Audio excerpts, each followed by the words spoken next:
Assalamualaikum warahmatullahi wabarakatuh.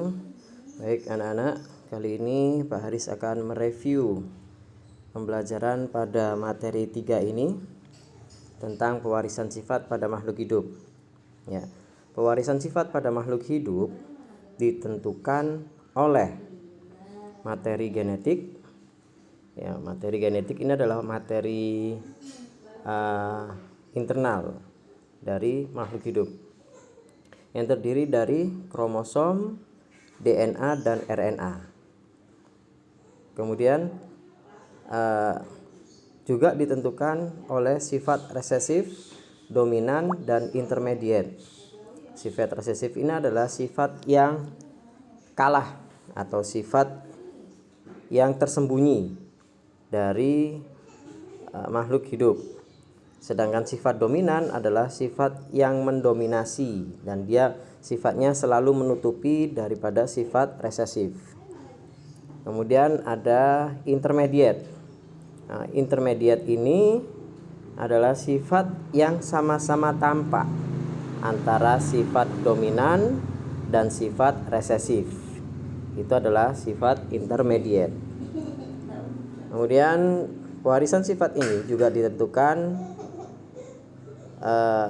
berdasarkan sifat fenotip dan genotipnya. Biasanya itu setelah persilangan pada monohibrid, dihibrid itu ya.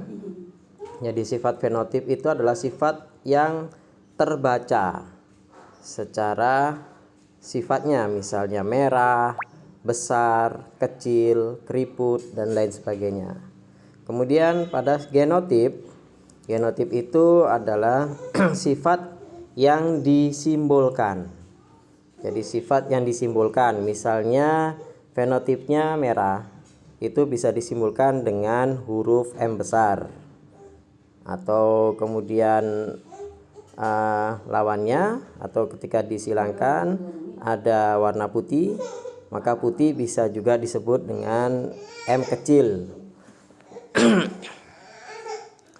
Kemudian warisan sifat bisa dijelaskan melalui hukum Mendel. Hukum Mendel itu ada hukum Mendel 1 dan hukum Mendel 2 yang diterapkan dalam persilangan monohibrid dan dihibrid. Nah, itu juga hukum Mendel bisa diterapkan pada tumbuhan dan hewan. Untuk apa? Untuk mendapatkan sifat-sifat unggul. Jadi disilangkan tujuannya untuk mendapatkan sifat unggul dari tumbuhan dan hewan. Siapa yang menyilangkan? Ya biasanya manusia. Kemudian warisan sifat ini bisa terjadi pada tumbuhan dan hewan dan juga pada manusia. Kalau manusia tujuannya untuk apa mengetahui pewarisan sifat? Untuk menangani penyakit menurun. Jadi penyakit menurun itu ada gejala-gejala, misalnya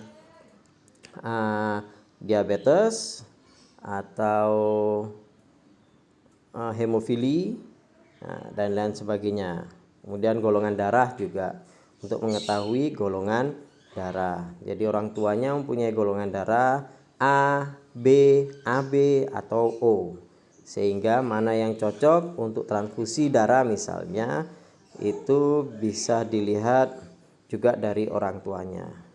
Baik, begitulah review tentang pewarisan sifat pada makhluk hidup di materi 3 ini.